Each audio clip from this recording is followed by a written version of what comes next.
Gloire à Dieu. Il y a un sujet que j'aimerais aborder avec vous ce matin qui est un sujet tellement important. Même le mot sujet est un petit peu petit par rapport à ce qu'il est, c'est l'amour de Dieu, l'amour divin. En méditant sur cet amour extraordinaire, je me sens petit. Pourquoi? Parce que qui pourrait parler de l'amour de Dieu d'une manière complète? Ce matin, je n'en parlerai pas d'une manière complète. Peut-être que je vais en dire le milliardième, parce que cet amour, il est infini. Cet amour, il est aussi quelque part incompréhensible, mais néanmoins, il est réel. Dieu est amour.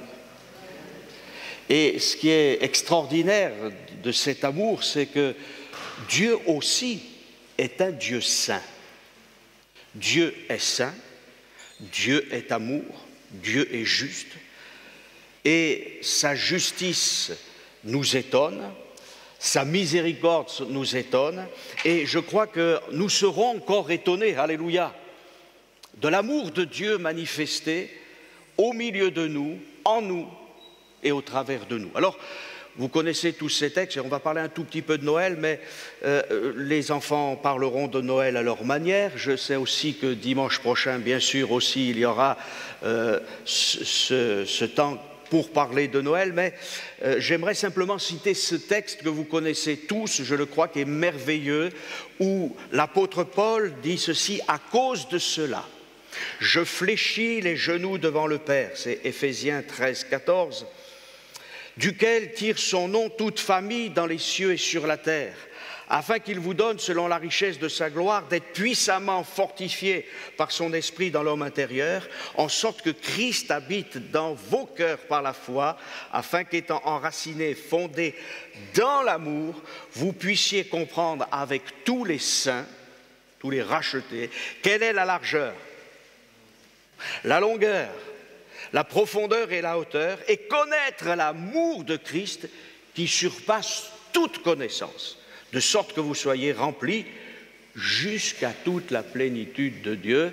Amen. On pourrait passer 3 heures là-dessus sur ces textes, on les retient comme cela, et puis il nous est dit: or à celui qui peut faire par la puissance qui agit en nous, infiniment au-delà de tout ce que nous demandons ou pensons, à lui soit la gloire dans l'Église et en Jésus-Christ, dans toutes les générations, au siècle des siècles. Amen. Moi, ce qui me réjouit, c'est aussi cette petite phrase: dans toutes les générations. Dieu a été fidèle avec la génération qui nous a précédés, il est fidèle dans cette génération, il le sera jusqu'à son retour, parce que Jésus revient bientôt. Alléluia.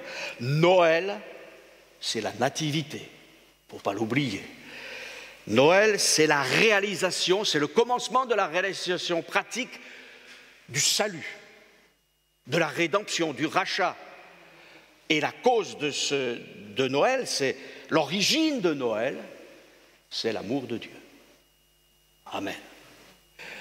Il y a des manifestations très pratiques de la gloire de Dieu. Vous savez qu'il y a, je ne m'arrête pas là-dessus, mais simplement pour le noter, c'est que les bergers de Bethléem vont avoir devant eux un ange qui leur parle, et puis une multitude d'anges. Et qu'est-ce que vont faire ces anges? Ils vont louer. Alléluia. On aurait aimé être là, non? Bon, j'aurais bien aimé voir tout cela. Ces gens qui étaient même souvent à l'époque de Jésus méprisés par Jésus.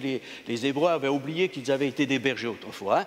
Mais Jésus s'adresse aux plus petits de la nation et leur dit: voici, il est né, le Messie, alléluia, dont le nom va bouleverser l'histoire. Dieu sauve, il s'appelle Dieu sauve, il s'appelle Jésus. Il s'appelle Jesus, il s'appelle, oui, Yeshua. Mais qu'importe qu'on le prononce en espagnol, en anglais, en français, dans n'importe quelle langue, Dieu sauve. Il est là. Et il a été annoncé. Mais ce que Dieu dit, il le fait. Il l'accomplit. Et puis il y a ces érudits qui viennent des nations, les mages. Et la Bible nous dit que lorsqu'ils ont vu que l'Écriture était accomplie, ils se sont réjouis.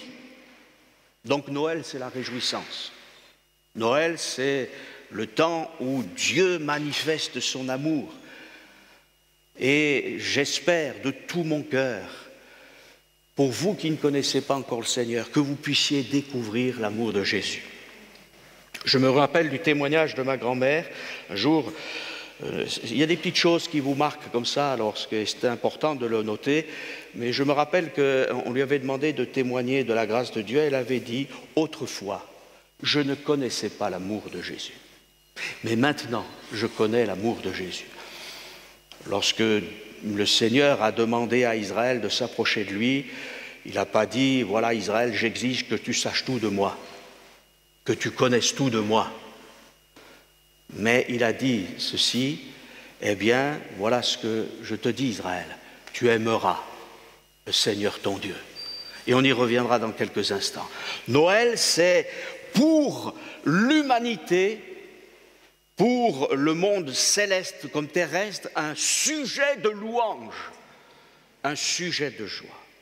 Mais je note, et ce n'est pas pour supprimer ce côté joyeux de louange, pas du tout, mais imaginons un petit peu ce qui s'est passé dans les cieux, le dialogue de départ, pour que nous puissions comprendre. Lorsque Jésus dit à son Père, « Je viens au Dieu pour faire ta volonté ». Parce que ça commence par ça, si je peux m'exprimer, bien que depuis toute éternité, c'était prévu. Nous sommes dans le temps, dans la chronologie, ce que nous appelons la chronologie. Alors, les choses se posent une à la fois, mais Dieu est dans l'éternité. Mais pour notre compréhension, je viens pour faire, ô Dieu, ta volonté. Et là, Dieu va manifester sa gloire parce qu'il va sauver l'humanité. Alléluia. Et c'est pour ça que c'est un sujet de louange. C'est un sujet de joie. Mais imaginez quand même le coût pour la louange et la joie. Un père qui va livrer son enfant à la souffrance et à la mort et à l'abaissement, alors que Jésus est entouré d'anges dans sa gloire, à nul autre semblable, il va s'abaisser jusqu'à la crèche. Il va s'abaisser jusqu'à la mort, et la mort de la croix. Mais heureusement, l'histoire ne s'arrête pas là, parce que le tombeau sera vide au bout de 3 jours. Christ va ressusciter, il va être glorifié, et aujourd'hui, nous ne le voyons plus dans une crèche, mais couronné de gloire et d'honneur. Alléluia. Jésus n'est pas né le 25 décembre à minuit. C'est une affirmation historique. C'est au IVe siècle, au moment où l'Église, disons la grande Église, ceux qui se disent croyants, ont fixé la date qui, bien sûr, se rapproche du solstice d'hiver, etc. Et puis, il y avait des fêtes païennes, alors on a voulu reprendre ces peuplades qui étaient là, que ce soit celles du Nord ou celles d'Orient ou même les Romains. Alors là, il y avait des fêtes à cette période et on s'est dit, on va prendre cette période comme ça, ces fêtes, elles disparaîtront avec le temps. Voilà. Alors on a choisi cette date. Jésus n'est pas né là, mais qu'importe pour nous. Ce n'est pas notre souci. Ce qui nous touche ce matin, c'est que Jésus est vraiment venu dans ce monde. Et c'est ça qui est important. Mais il faut quand même le savoir. Voilà, parce que, vous savez, la puissance de la tradition. Moi, j'aime beaucoup les traditions, mais les bonnes. Alléluia, je pense que vous êtes comme moi. Il y a des gens qui disent, vous savez, c'est pas parce que c'est une tradition que c'est la vérité. Hein. Il y a des traditions qui sont très vieilles, mais c'est des erreurs manifestes. Il y a certains députés européens, vous le savez, je pense, hein, qui ont dit qu'il ne faut plus nommer Noël. Vous savez, vous pouvez ne plus nommer Noël, ça ne changera rien au fait que Jésus est né. Alléluia. Voilà. Alors il y a des gens qui veulent absolument ne plus parler d'un Dieu qui nous ferait quelques reproches. Mais ce Dieu qui est capable de me faire des reproches et de me dire tu es un pécheur, c'est aussi un Dieu qui m'aime et qui veut me sortir de mon péché. Alléluia. Alors on a inventé. Pourquoi les gens s'évertuent toujours à ce qu'on ne fête pas les choses d'origine divine ou qu'on ne s'y intéresse pas? Parce qu'il y a un combat spirituel. Et nous savons que nous n'avons pas à lutter contre des gens qui veulent supprimer Noël, ou nous n'avons pas d'ennemis. Nous aimons même nos ennemis, c'est ce que le Seigneur nous a demandé. Alors, c'est une réalité. Mais l'ennemi aimerait bien effacer le nom de Jésus. C'est ce qui est dérangeant. Et il a essayé au cours des siècles, vous voyez déjà, en disant ça va être le 25, ça va être à minuit, il faudra faire ceci, cela. Oh, ben, c'est pas... Nous aimons Noël. Et finalement, Noël, est-ce que ce ne serait pas tous les jours pour le croyant de se dire il est venu? Mais c'est ça. Pâques, c'est tous les jours. Le tombeau vide, c'est tous les jours. Pentecôte, c'est tous les jours. Parce que nous prenons l'ensemble de l'œuvre de Christ. Alléluia, c'est ce qui me réjouit. Il a triomphé. Alors, Noël, il y a toutes sortes de choses. Hein. Il y a la crèche, 13e siècle. Alors, on a enjolivé tout ça. Il y a les santons hein, dans notre région. Tout ça, c'est joli, c'est beau. Ça, c'est le regard, vous voyez. Et on a fait d'une étable qui sent mauvais quelque chose de beau. Parce qu'il y a aussi un symbole dans la crèche. C'est qu'il n'y avait pas de place pour lui dans l'hôtellerie. Alors on peut, autour du récit biblique de la crèche, enseigner les enfants. Mais on préfère l'enseignement à l'image qui parfois nous détourne. Mais ça reste encore dans le cadre biblique, vous voyez. Donc c'est bien, mais après il y a le sapin. Et moi, on peut mettre un sapin, ce n'est pas le problème. Mais moi, je ne veux pas que le sapin, vous savez qu'on dit parfois, c'est l'arbre qui cache la forêt. Et moi, je n'aimerais pas que le sapin cache toutes les grâces et les bénédictions qui sont en Jésus-Christ. Parce qu'il y a une forêt de bénédictions. Alléluia, ça aussi on a inventé. On aime bien les Noëls nordiques. Mais Jésus est né au Moyen-Orient. Et d'ailleurs, il faisait relativement encore chaud parce que les brebis, elles étaient à l'extérieur avec les bergers. Voilà. Et Jésus est certainement né à la période du début de l'automne. Voilà. Et il a certainement été conçu à la période de décembre à peu près, parce qu'il est la lumière du monde. Alléluia. Et il y a toute une correspondance biblique avec les fêtes de l'Écriture et non pas les traditions humaines. Alors le sapin, c'est pas interdit, les cadeaux, c'est pas interdit, on aime bien faire des cadeaux, non? Moi, je préfère faire des cadeaux d'ailleurs qu'en recevoir. Et je crois que le grand cadeau, c'est cela aussi. Et puis, bien sûr, c'est peut-être la chose la pire, parce que c'est à partir de ces choses, vous voyez, du sapin, qu'il y a déchristianisation de l'Europe. Mais après, on nous a inventé quelqu'un qui est un père aussi, et qui n'est pas le bon père.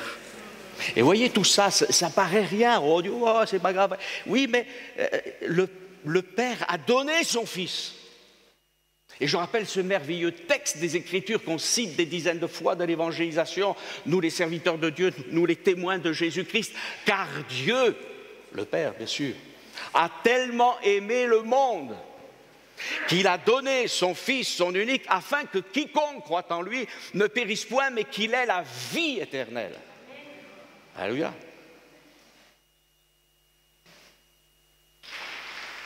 Mais on nous a inventé quelqu'un, et on peut dire que le Père Noël, il a tellement aimé les consommateurs qu'il a donné des cadeaux payants afin que ces consommateurs demeurent en permanence insatisfaits. Parce que c'est ça, ce que je voudrais faire remarquer, que les cadeaux, on les paye. Mais, alléluia, le don gratuit de Dieu, et je crois que l'avoir dit, c'est le charisme gratuit de Dieu, c'est la vie éternelle. Alors, Vous allez me dire, qu'est-ce qu'il faut faire, qu'est-ce qu'il ne faut pas faire? Chacun est libre de faire cadeau, ceci, cela. C'est pas ça le problème. Vous savez, il y a des sectes comme les témoins de Jéhovah qui interdisent à leurs croyants toutes sortes de choses. On n'est pas dans ce concept-là. Mais ce qui doit nous intéresser, c'est d'enlever tout ce qui pourrait empêcher l'être humain d'être en contact avec la réalité spirituelle. Et c'est un grand jour de joie aujourd'hui. Mais demain le sera aussi avec Jésus-Christ. Alors, c'est vrai qu'on a dans une société qui est en train de partir en déliquescence. L'égoïsme. Et Noël, c'est le contraire de l'égoïsme. Dans toutes sortes de choses. Voilà, il faut que nous nous attachions à ce que Dieu désire. Et l'amour de Dieu, déjà, la venue de Jésus, son incarnation, est déjà une manifestation glorieuse de l'amour de Dieu. Amen. Alors, nous voulons que cet amour de Dieu ne soit pas simplement là dans nos vies en disant « Seigneur, tu nous as bénis, alléluia », mais nous voulons que cet amour puisse dépasser nos propres vies, nos propres familles, notre propre Église. Ce matin, on se réjouit. Mais combien d'hommes et de femmes sont esclaves du péché et ne connaissent pas l'amour de Dieu? Et l'amour de Dieu, ça ne s'enseigne pas. L'amour de Dieu, ça s'expérimente, ça se vit. Et vous qui passez par des difficultés, ce qui vous rassure, je le sais, vous qui êtes des véritables croyants, c'est que Dieu vous aime et qu'il est fidèle. Alors c'est difficile, on a des expériences différentes, mais on a un même Dieu. Et l'amour, on en manque, non? Qui pourrait dire ce matin, moi j'ai atteint un summum dans l'amour? Je ne vous croirai pas, parce que j'oserais même pas le dire. Nous avons besoin encore d'apprendre à aimer. Et Paul dira que justement, il y a la voie par excellence. C'est l'amour, mais pas n'importe quel amour, parce que quand les gens parlent d'amour aujourd'hui, mais c'est quoi l'amour? C'est un amour égoïste qui cherche du plaisir personnel, et même parfois c'est la débauche. Non, ne confondons pas des émotions temporaires qui pourraient nous hérisser un peu, excusez-moi le poil. Ne confondons pas quelques éléments sentimentaux, poétiques, avec l'amour de Dieu. Parce qu'il ne se mesure pas. Ce n'est pas un côté artistique ou intellectuel. C'est une réalité spirituelle. C'est beaucoup plus grand que ça. Et c'est pour ça qu'on ne peut pas le décrire complètement, mais vous savez, et Paul dira, voilà, aspirez aux dons les meilleurs. Je vais vous montrer une voie par excellence. 1 Corinthiens 12, 31. Et puis il dit, quand je parlerai les langues des hommes et des anges, etc., quand j'aurai le don de prophétiser, etc., toute la connaissance. Aujourd'hui, j'ai une crainte, c'est que les gens deviennent des théologiens et plus des témoins de Jésus-Christ, etc. Hein? Mais il nous est dit, la charité, l'amour est patient. Oh Seigneur, j'en ai besoin. Il est plein de bonté. Oh Seigneur. La charité, l'amour n'est point envieux. Dans notre monde, là, l'amour ne se vante pas. J'ai fait ceci, j'ai fait cela, j'appartiens à la plus grande église, je connais les plus grands ministères. Moi, j'ai entendu quelqu'un qui m'a dit ça assez récemment. Je dis, moi, je connais celui qui a le plus grand ministère. C'est Jésus, souverain sacrificateur, le Saint-Esprit. C'est cela. Et il nous est dit, l'amour ne fait rien de malhonnête, il ne cherche point son intérêt. Il ne s'irrite point, ne soupçonne point le mal, ne se réjouit point de la justice, mais de la vérité. Et mes frères et sœurs, attention, l'amour est lié avec la vérité. À mes petits-enfants que j'aime, parce qu'ils marchent dans la vérité. Et puis, il nous est dit, l'amour, il excuse tout. Seigneur, il croit tout. Il espère tout. Et là, c'est le bouquet final. Il supporte tout.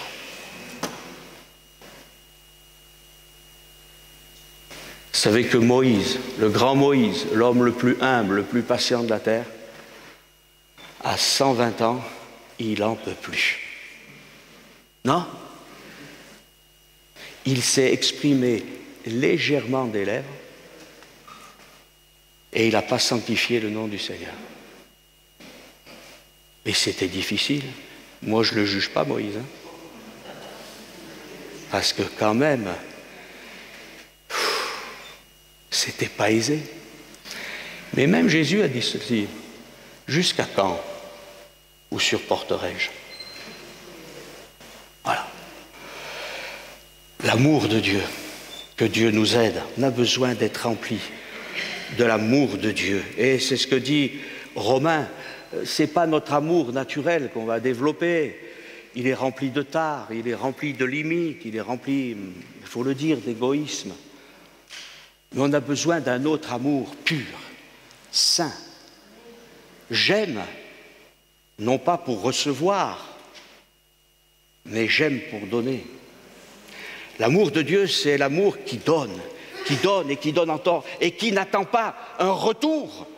Mais quand même, à un moment donné, l'amour de Dieu fait qu'il y a du retour. Amen. Parce que Dieu savait aussi qu'en aimant les hommes, comme il allait les aimer en Jésus-Christ, des millions d'hommes et de femmes tourneraient les regards vers lui et seraient sauvés. Et dites un grand Amen. Non? Vous ne pouvez pas dire Amen à ça? Oui.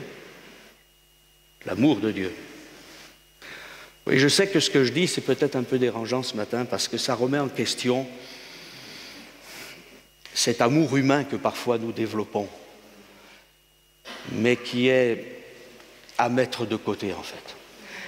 Paul dira ceci, « Or l'espérance ne trompe point, parce que l'amour de Dieu est répandu dans nos cœurs par le Saint-Esprit qui nous a été donné. » On a besoin de l'assistance du Saint-Esprit pour être, j'allais dire, vraiment des réceptacles de cet amour.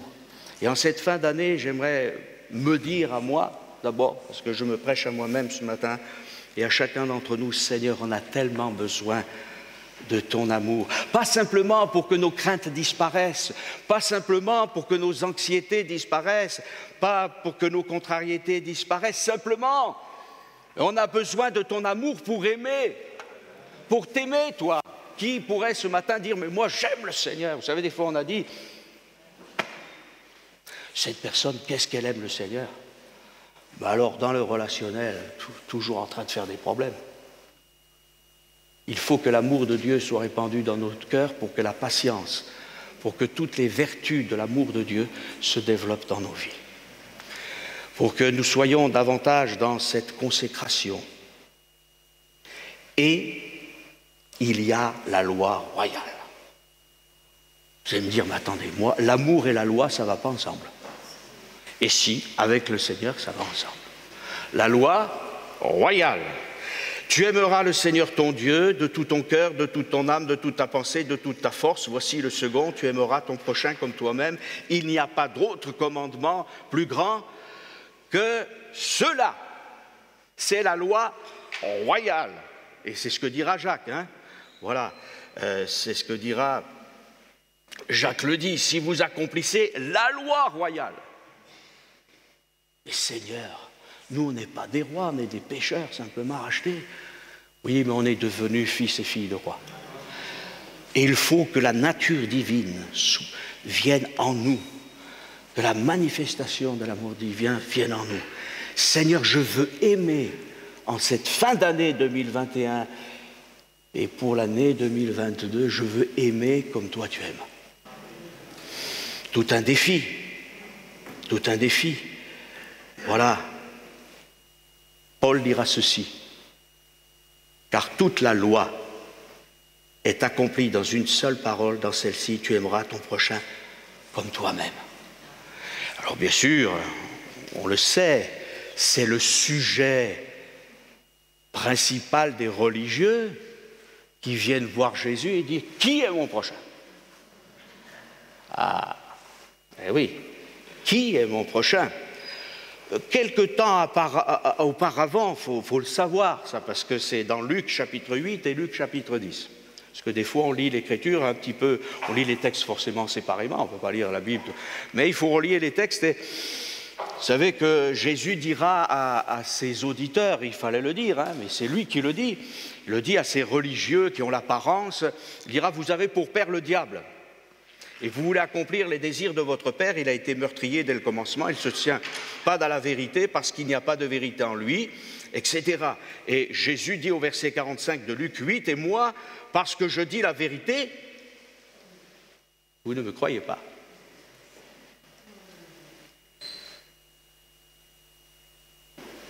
Un serviteur de Dieu, un prédicateur n'est pas là pour dire ce qui lui passe par la tête ou par les émotions.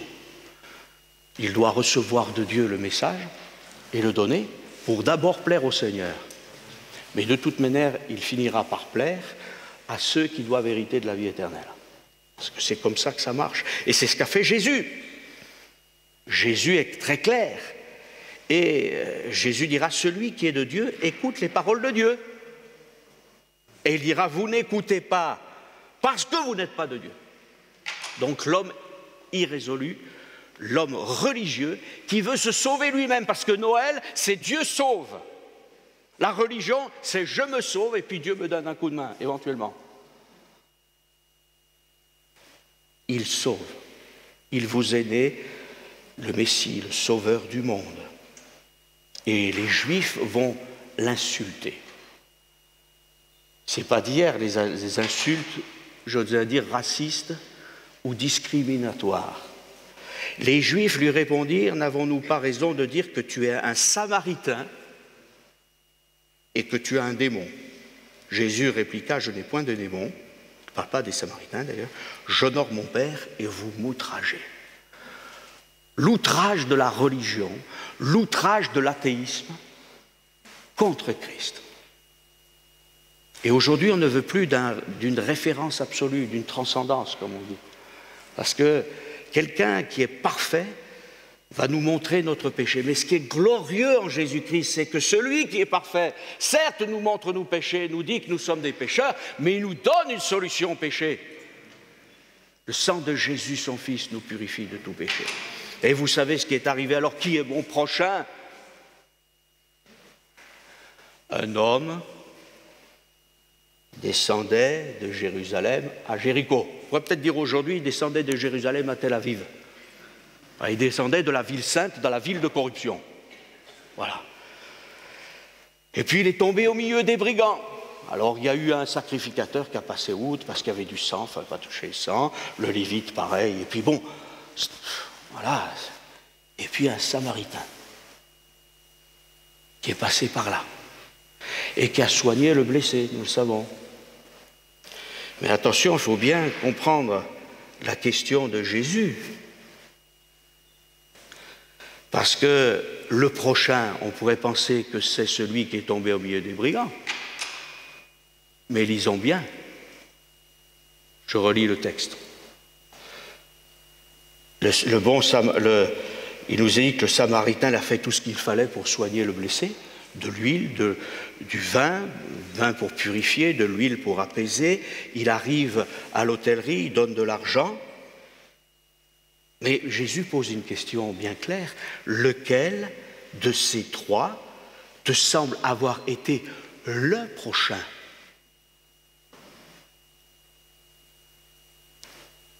De celui qui était tombé au milieu des brigands. Et je vous ferai remarquer que cet homme, il est tellement ancré dans sa religion et dans sa pensée propre qu'il va dire « c'est celui qui a exercé la miséricorde envers lui ». Répondit le docteur de la loi.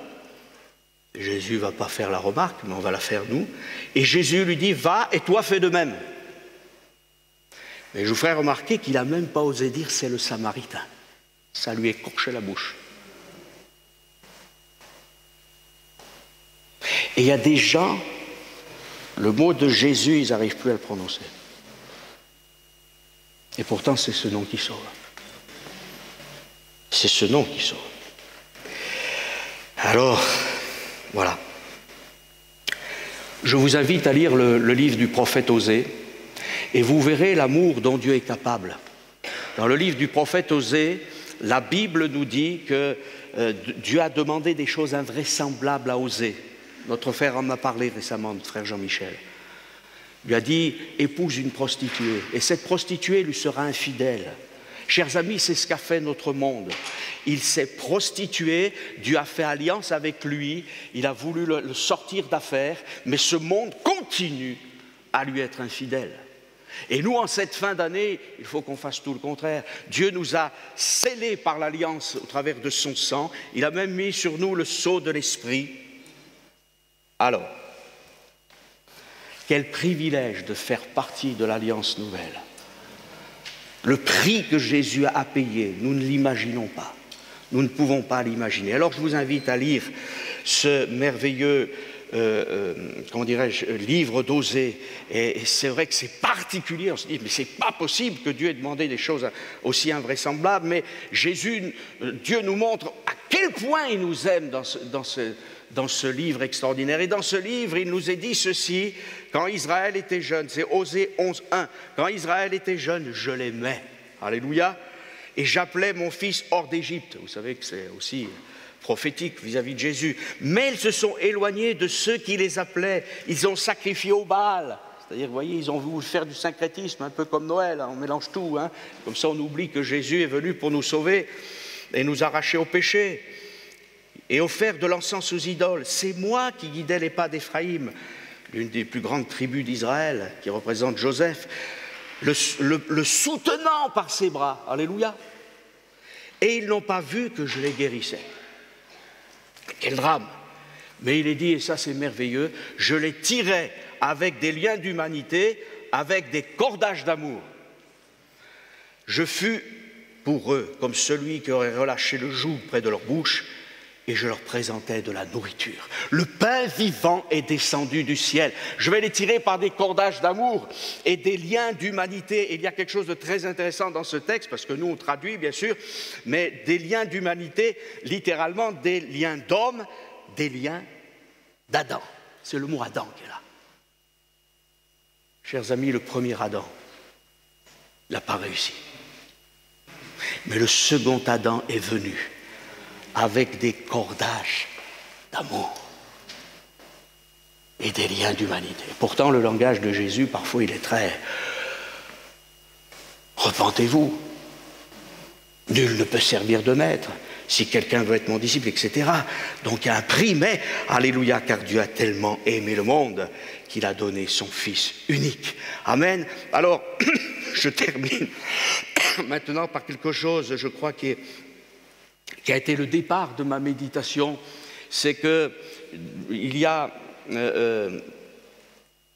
l'amour du Père qui est pleinement Jésus. Vous connaissez ce texte, celui-ci est mon Fils bien-aimé en qui j'ai mis toute mon affection. Et ensuite il est dit, écoutez-le. L'affection, elle est manifestée et après il nous faut écouter le Seigneur. Et puis il y a surtout ce texte de Jean chapitre 17, j'aime beaucoup la prière sacerdotale parce qu'elle nous invite à nous remettre en question au bon sens du terme. Et il nous est dit dans Jean 17, 17, Jésus parle de ses disciples, « Je leur ai donné la gloire que tu m'as donnée afin qu'ils soient un comme nous sommes un. » L'amour de Dieu est venu pour que nous puissions nous aimer les uns les autres. Moi en eux et toi en moi, afin qu'ils soient parfaitement un et que le monde connaisse que tu m'as envoyé, que tu les as aimés comme tu m'as aimé. Alléluia. Et c'est là-dessus que j'aimerais insister. Le Père a aimé le Fils, mais le Père nous aime comme le Fils. Et d'ailleurs, l'Écriture nous dit, Dieu prouve son amour envers nous en ce que lorsque nous étions encore des pécheurs, Christ est mort pour nous. Voyez de quel amour le Père nous a aimés, on va le venir parce que c'est la conclusion. Et ce qui est très intéressant, c'est que le Père a aimé le Fils, mais il ne lui a pas ôté les difficultés.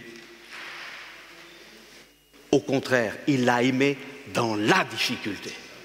Et vous voyez, c'est ce que nous devons retenir, parce que pour nous, l'amour, parfois, c'est être protégé de toutes les difficultés. Mais non! Ici-bas, bien sûr, dans l'éternité, il n'y aura plus de difficultés. Alléluia, c'est notre espérance, elle est grande, elle est merveilleuse. Il n'y aura pas de souffrance, il n'y aura plus de pleurs. Et c'est pour ça qu'à Noël, on peut louer le Seigneur, on peut être rempli de joie. Amen. Mais nous savons que Christ a été aimé dans ce parcours ô combien difficile de l'abaissement, de la souffrance, du rejet, de la malédiction de certains, des blasphèmes, de la mort et de la mort de la croix, souffrance physique, morale, psychologique, mentale et spirituelle. Et il a aimé, le Père l'a aimé, et il l'a aimé dans son parcours de difficulté, jusqu'à le faire triompher. Il l'a aimé parce qu'il n'est plus dans le tombeau. Il l'a aimé parce qu'il l'a élevé au-dessus de tout autre nom qui peut être nommé. Il l'a aimé et il l'aime encore. Et il nous aime du même amour. Alors mon frère, ma sœur, tu es dans tes difficultés, tu es dans ton parcours de vie que Dieu connaît.